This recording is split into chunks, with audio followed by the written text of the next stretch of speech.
Assalamualaikum warahmatullahi wabarakatuh. Waalaikumsalam warahmatullahi wabarakatuh. Selamat datang kembali pada pertemuan ketiga pendidikan Pancasila. Salam Pancasila. Setelah cukup lama ya kita melaksanakan liburan Lebaran, hampir 2 minggu ya Pak Badrus, kita melaksanakan libur puasa kemudian Lebaran, dan hari ini kita akan bertemu kembali pada pertemuan ketiga. Namun sebelumnya Pak Badrus dan Bu Anis ingin mengucapkan mohon maaf lahir dan batin. Semoga kita bisa menjadi manusia yang lebih baik dan lebih produktif dalam melaksanakan berbagai aktivitas selepas Lebaran. Pada pertemuan ketiga untuk pendidikan Pancasila, kita akan membahas tentang Pancasila sebagai kepribadian dan pandangan hidup. Nah, apa sih yang akan dibahas dalam dua poin tadi, sebagai kepribadian dan sebagai pandangan hidup? Kita akan berdiskusi sama-sama ya. Teman-teman nanti juga bisa ikut serta dalam diskusi pada saat nanti akan kami bagikan link, dan di dalam link tersebut teman-teman bisa berkomentar tentang poin-poin yang bisa teman-teman diskusikan. Kalau biasanya kita di kelas berdiskusi secara langsung, hari ini kita akan mencoba berdiskusi melalui pembelajaran online. Dan hal ini juga menjadi salah satu pilihan atau alternatif dalam kegiatan pembelajaran kita, khususnya mata kuliah wajib universitas ya Pak Badrus? Iya, betul. Baik, apa sih Pak Badrus yang akan kita bahas pada pertemuan ketiga ini? Iya, melihat Pancasila sebagai kepribadian dan pandangan hidup bangsa, kita akan bahas pertama dari aspek ideologi, bagaimana pengertian Pancasila dari aspek ideologi, dan nanti kita akan bahas tentang perbandingan koalisi ya.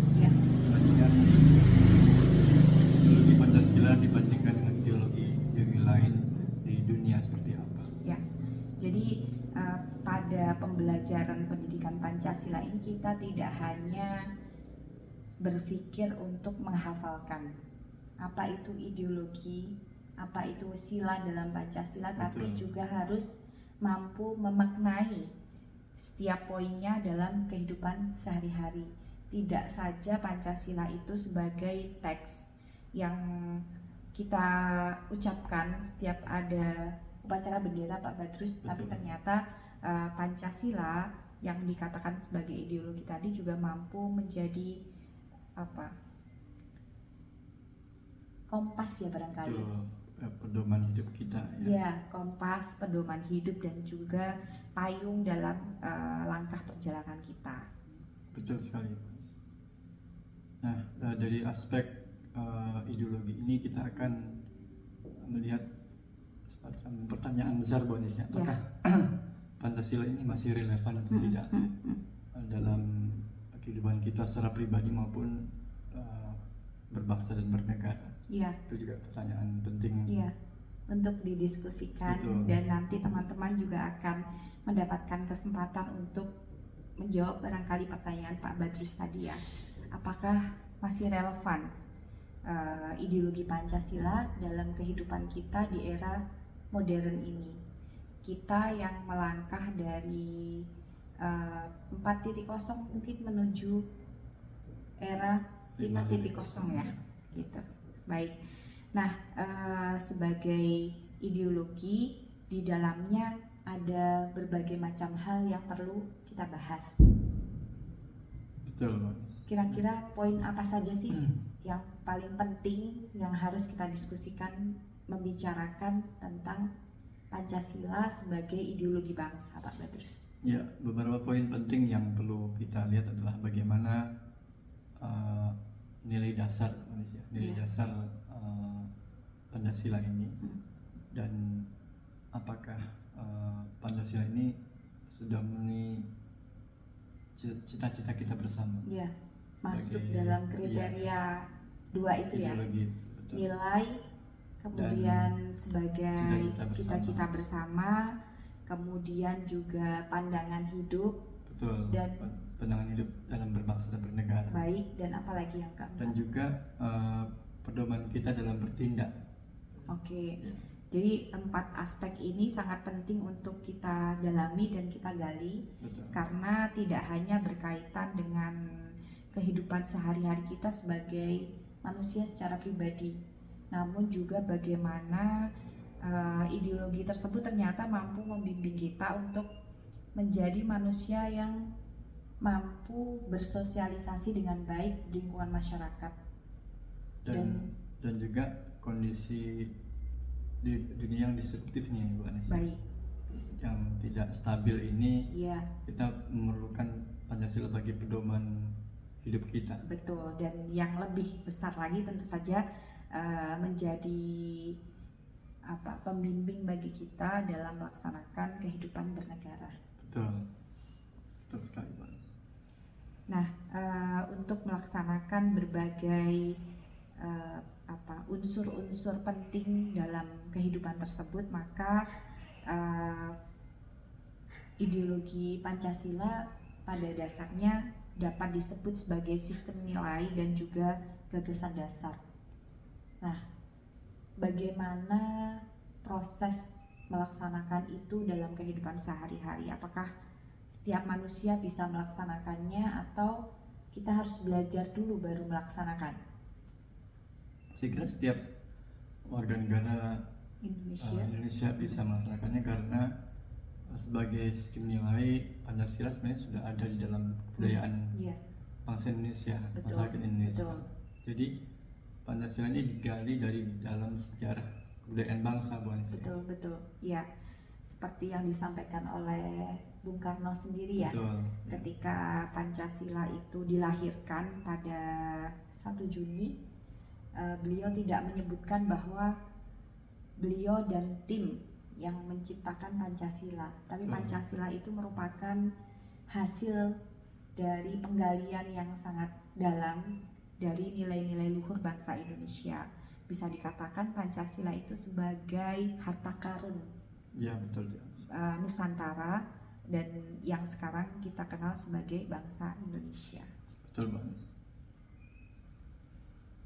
Nah, selanjutnya saya kira perlu kita melihat Pancasila sebagai ideologi bangsa dan negara kita. Bagaimana jika berhadapan dengan ideologi lain seperti liberalisme, sosialisme, komunisme, dan juga kapitalisme, Bu Anis. Baik, iya.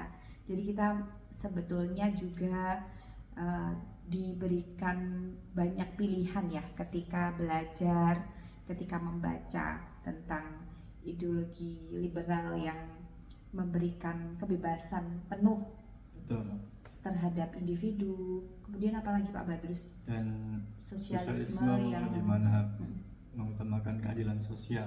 Betul. Kemudian kita juga mengenal ideologi komunis yang menghendaki kesetaraan struktural ya. Betul, Bu. Dan yang keempat? Dan yang keempat adalah kapitalisme, di mana pasar dan modal, Bu Anis, sebagai basis penting dalam sistem nilai. Nah, Pancasila posisinya di mana, Bu Anis? Baik. Di antara ideologi dunia tersebut ya. Iya.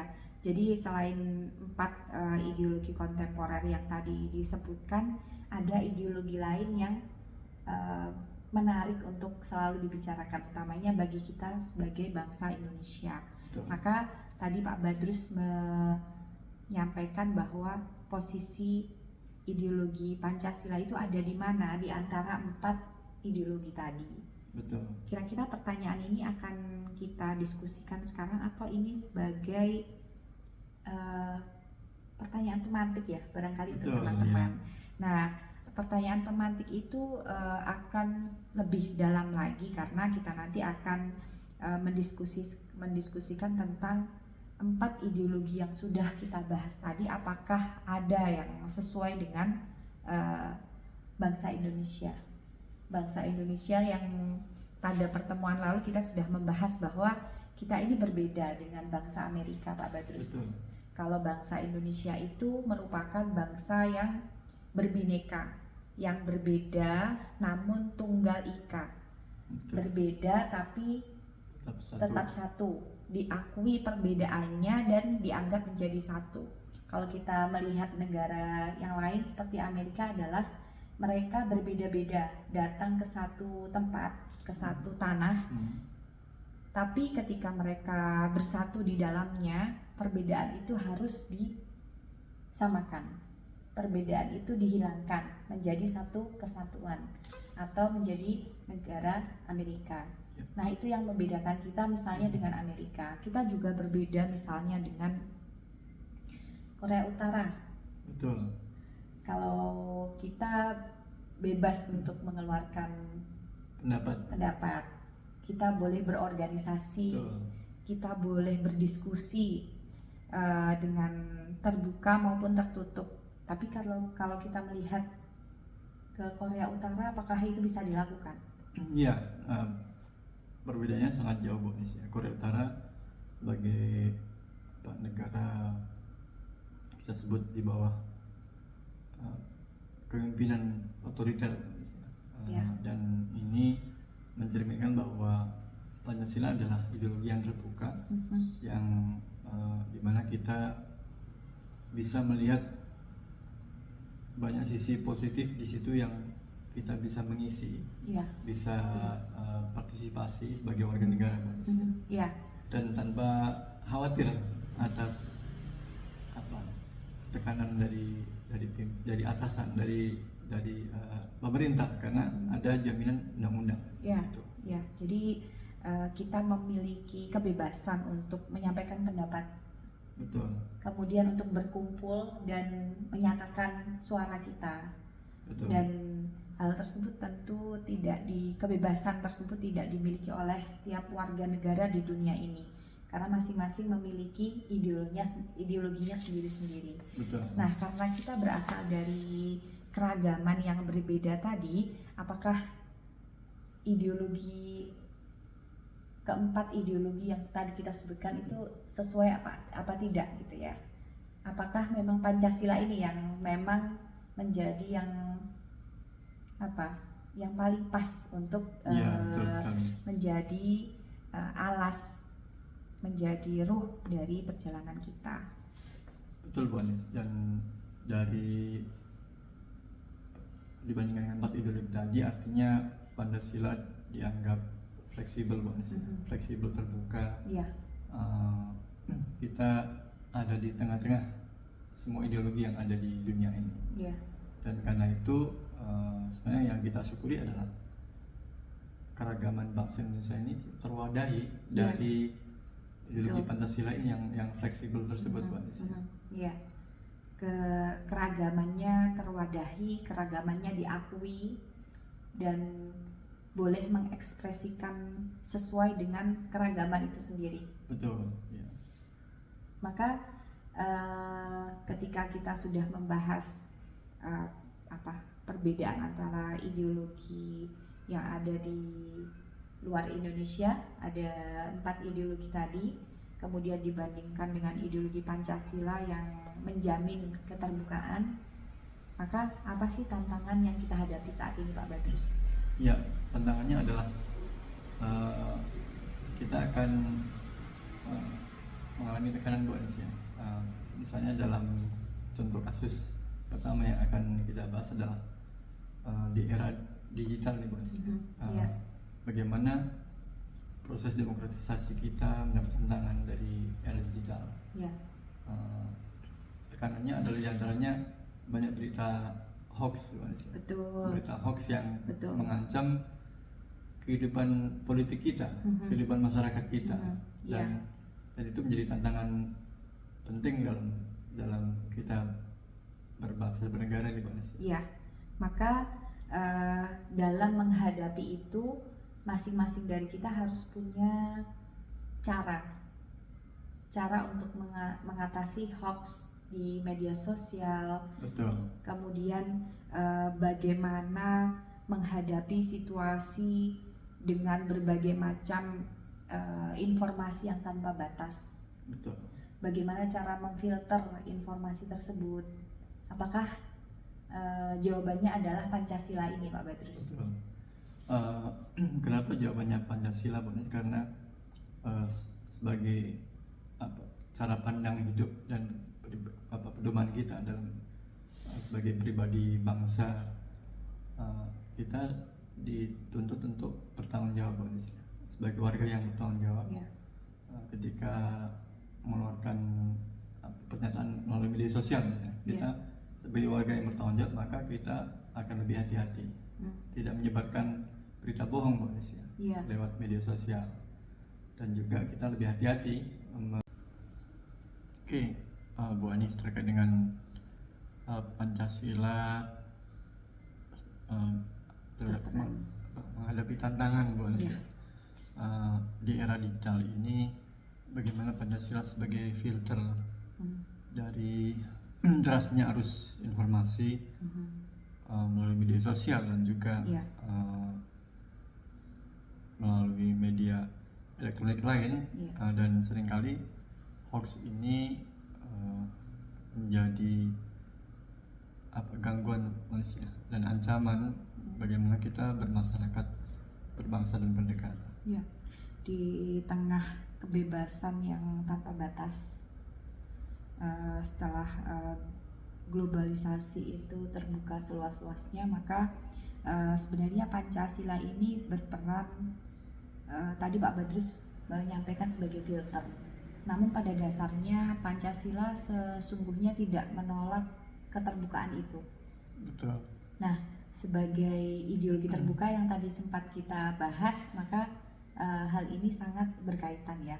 Pancasila tidak menolak adanya ruang terbuka seluas-luasnya, bahkan di era yang saat ini dikenal sebagai era digital ini. Namun yang patut digarisbawahi adalah kebebasan tersebut harus tetap berlandaskan pada nilai-nilai, tetap berlandaskan pada etika, kemudian tetap berlandaskan pada hal-hal yang berkaitan dengan kemanusiaan.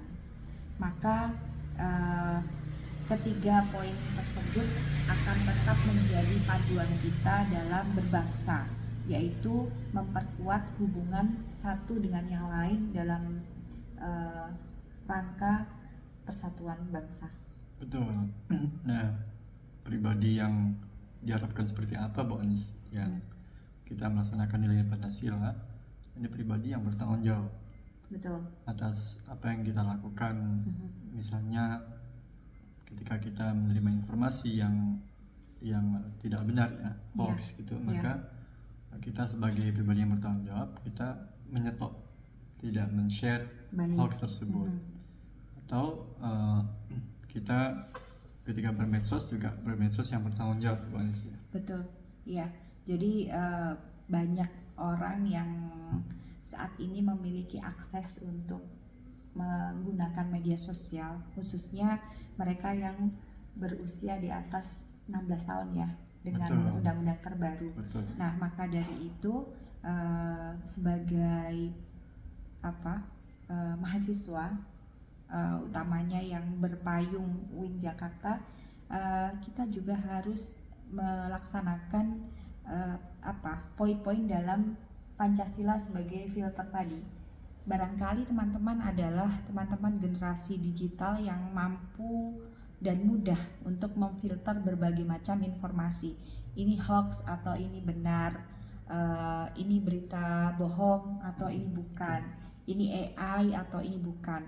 Nah, jika teman-teman memiliki pemikiran dan juga skill tersebut, maka ada baiknya teman-teman juga memberikan edukasi kepada orang-orang di lingkungan sekitar. Betul. Sehingga kalau tadi disampaikan Pak Badrus, sebagai mahasiswa mungkin mampu menyetop informasi yang tidak benar, tapi apakah orang-orang di sekitarnya akan mampu memfilter yang sama seperti mahasiswa yang memiliki pemikiran yang luas dan menguasai teknologi digital ini? Maka salah satu peran pentingnya adalah menjadi edukator ya bagi masyarakat di lingkungan sekitarnya yang barangkali kemampuan literasi digitalnya perlu ditingkatkan.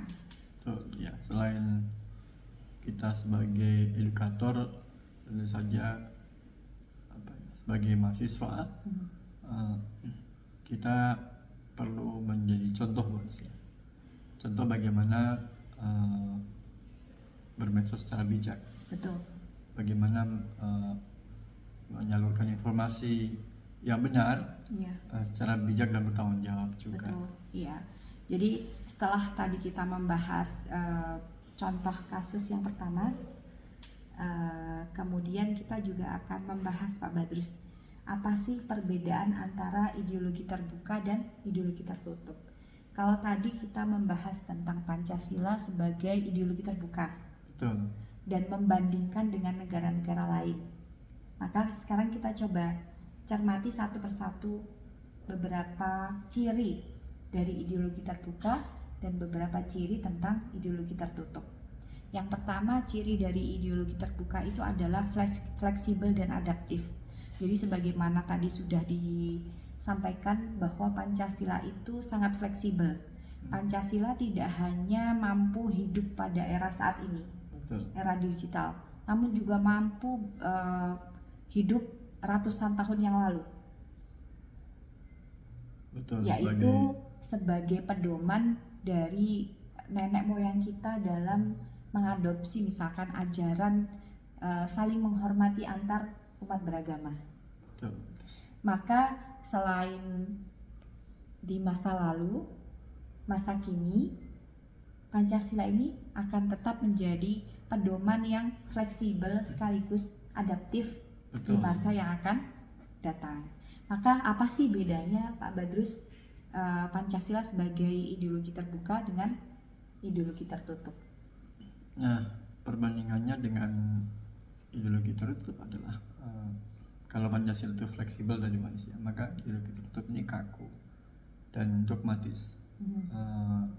Kaku artinya mereka menutup ruang perubahan, menutup ruang fleksibilitas, dan itu karena sistem yang dibangun memang sistem yang terpusat begitu. Baik, ya.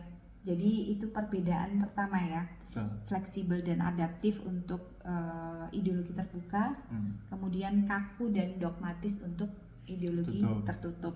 Nah, hal tersebut disebabkan oleh rancangan yang membangun dari ruang tersebut ya Pak Badrus. Kemudian yang kedua, ciri dari ideologi terbuka ini adalah terbuka terhadap kritik. Jadi sebagai bentuk sebuah negara, pemerintahan, masyarakat, ruang diskusi dalam dunia pendidikan, kita mengenal bahwa ada namanya saran, masukan, dan kritik. Nah, Pancasila ini menjadi wadah dan juga menjadi kompas ya bagi cara kita mengkritik yang baik, memberi saran yang baik, dan memberi masukan yang baik. Dan kita memiliki hak yang sama untuk menyuarakan hal tersebut. Betul. Dan ideologi tertutup adalah mereka menolak kritik manusia. Baik. Artinya kritik dan masukan yang diperhatikan dalam ideologi Pancasila, di ideologi tertutup ini mereka menolak sama sekali. Tidak boleh ada kritik, tidak boleh ada masukan dari masyarakat. Dan itu sangat jelas perbedaannya. Baik. Jadi perbedaan yang pertama tadi adalah fleksibel dan adaptif, sedangkan ideologi tertutup kaku dan dogmatis. Betul. Ideologi terbukanya menerima kritik.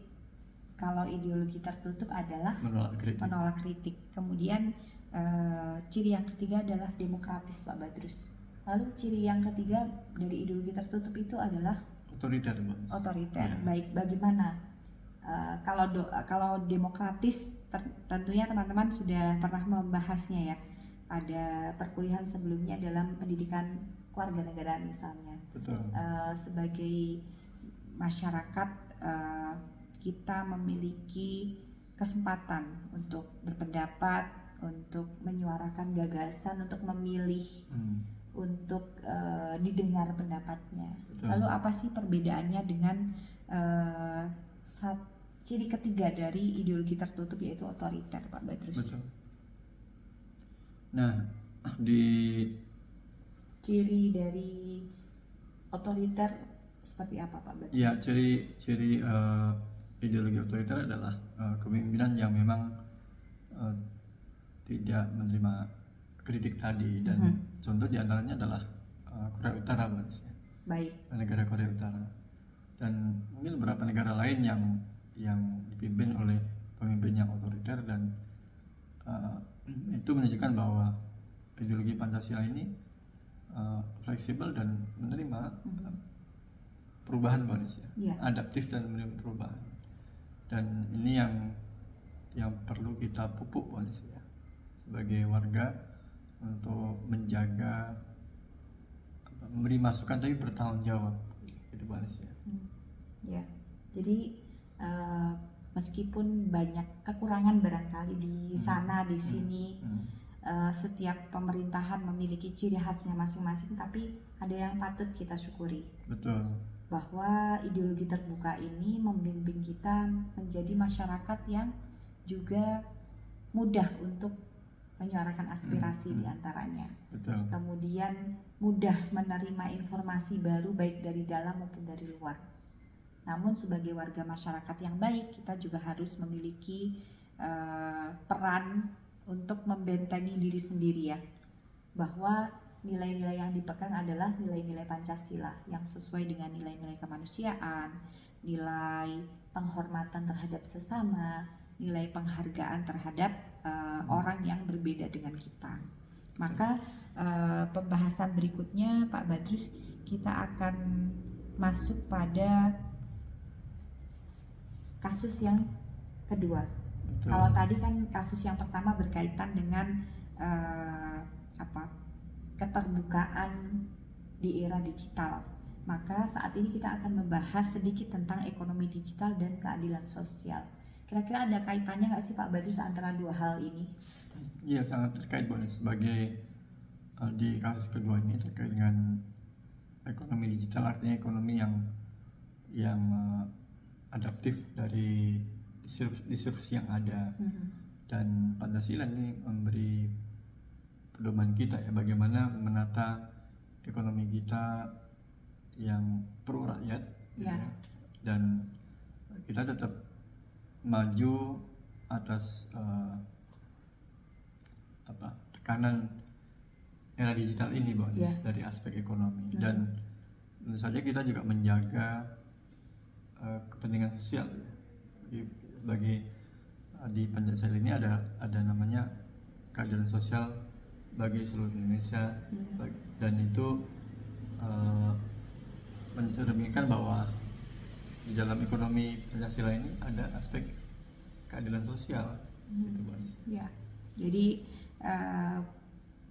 Pancasila tidak hanya menjadi dasar bagi warga negara untuk saling menghormati, tapi juga menjadi titik untuk memberikan perlindungan bagi keadilan sosial, khususnya pelaku ekonomi di era digital. Dan tentunya bukan hanya mereka yang memiliki profesi jual beli, ya, Pak Badrus. Betul. Tapi kita semua ini sebenarnya pelaku ekonomi digital, ya. Betul. Di era digital ini. Nah, tantangan era digital adalah ada semacam kecepatan, Mbak Indonesia, kecepatan ekonomi yang luar biasa, dan contoh diantara yang lain adalah eksploitasi ekonomi itu kecepatannya luar biasa, dan ekonomi Pancasila ini membendung aspek-aspek destruktif, eksploitatif, di mana ekonomi yang dikembangkan adalah ekonomi yang memang memberi mencerminkan apa yang dibutuhkan oleh masyarakat. Baik, ya. Jadi sampai di sini apa yang kita bahas adalah tidak lepas dari kalimat yang kita awali tadi, bahwa jika Pancasila itu bukan hanya 5 sila yang harus dihafalkan, tapi menjadi sila-sila yang menjadi panduan hidup dan relevan dari zaman ke zaman. Betul. Dari aspek adaptif dan fleksibel tadi mencerminkan bahwa Pancasila bisa menjadi pedoman kita dalam bermasyarakat, tapi juga berekonomi dan berpolitik. Ya. Bahkan Pancasila sebagai pedoman kita untuk menjalin hubungan antar negara seluruh dunia, dan ini menjadi kebanggaan kita. Kita memiliki Pancasila sebagai pandangan hidup, pedoman hidup kita, dan ideologi kompas perjalanan. Ya, betul, Bu. Ya, jadi kenapa kita masih harus berkutat dengan pendidikan Pancasila? Karena tentu Pancasila itu tidak hanya menjadi hafalan yang dikenal pada saat-saat tertentu, pada hari-hari tertentu, tapi ternyata manfaatnya sangat banyak, tidak hanya bagi mereka yang menjalankan pendidikan sebagai mahasiswa, tapi juga masyarakat secara luas. Betul, dan kita sebagai mahasiswa tentu saja memiliki tanggung jawab untuk tetap melihat kondisi sosial di sekitar masyarakat kita, di lingkungan kita, dan juga kita perlu menjaga kondisi, menjaga dimana jika ada masyarakat tetangga kita atau masyarakat atau situasi nasional yang tidak mencerminkan nilai-nilai Pancasila, kita bisa partisipasi untuk mengajukan kritik misalnya. Betul. Masukan yang memberikan membangun, saran, yang bangun dan bertanggung jawab gitu. Ya. Jadi sebagai mahasiswa bukan hanya perlu untuk aktif dalam diskusi di kelas, di kampus, tapi tentunya harus juga mengaktualisasikan nilai-nilai Pancasila ini dalam lingkungan masyarakat. Betul. Jika ada sesuatu yang tidak sesuai dengan undang-undang yang berlaku, maka sebagai mahasiswa kita harus memiliki cara yang baik untuk menyampaikan saran, memberi masukan. Jika ada masyarakat yang barangkali mengalami situasi yang lemah dalam hal literasi digital, maka mahasiswa juga seharusnya hadir. Tidak hanya untuk memberikan penjelasan secara singkat, tapi mampu membimbing mereka agar mereka juga memiliki kemampuan untuk memfilter berbagai macam berita hoax. Betul. Dan ini menjadi momen penting bagi Anda sebagai mahasiswa untuk selain mengembangkan diri, Bu Anis, dan tapi juga membuka cakrawala dan rasa kemanusiaan, Bu Anis, melalui tadi yang Bu Anis sebut tentang mendampingi masyarakat dari terkait sama literasi digital, dan juga bersama masyarakat membangun kondisi masyarakat yang bertanggung jawab, Bu Anis. Ya, betul. Jadi dan tentu saja ini akan menciptakan kondisi bangsa yang semakin kuat, Bu Anis, dari tekanan ekonomi dunia yang tidak stabil saat ini. Betul, ya. Jadi sebelum kita akhiri, kita harus ingat sekali lagi bahwa Pancasila ini bukan merupakan dokumen yang mati. Betul. Bukan hanya dokumen yang terbukukan saja, tapi seharusnya nilai-nilai di dalamnya mampu diaktualisasikan sesuai dengan perkembangan yang terjadi tadi, ya Pak Badrus. Dan kita secara pribadi punya kekhasan masing-masing, dari apa yang kita miliki, kekuatan yang kita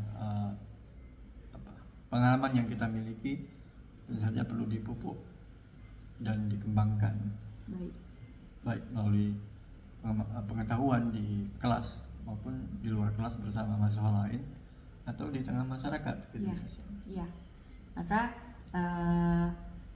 sebelum kuliah ini diakhiri, Pak Badrus, ada pertanyaan-pertanyaan yang tadi di awal sudah sempat kita sampaikan. Betul. Terkait dengan apakah Pancasila masih relevan di era digital. Nah, jawabannya tentu saja sangat relevan. Sangat relevan. Ya. Kemudian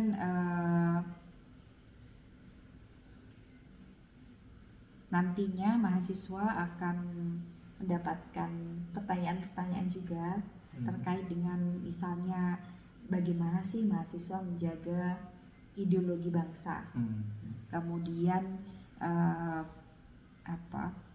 peran konkret apa sih yang bisa dilakukan oleh mahasiswa dalam mengaktualisasikan nilai-nilai Pancasila di era digital. Barangkali pertanyaan-pertanyaan itu penting untuk didiskusikan ya Pak Badrus. Betul sekali.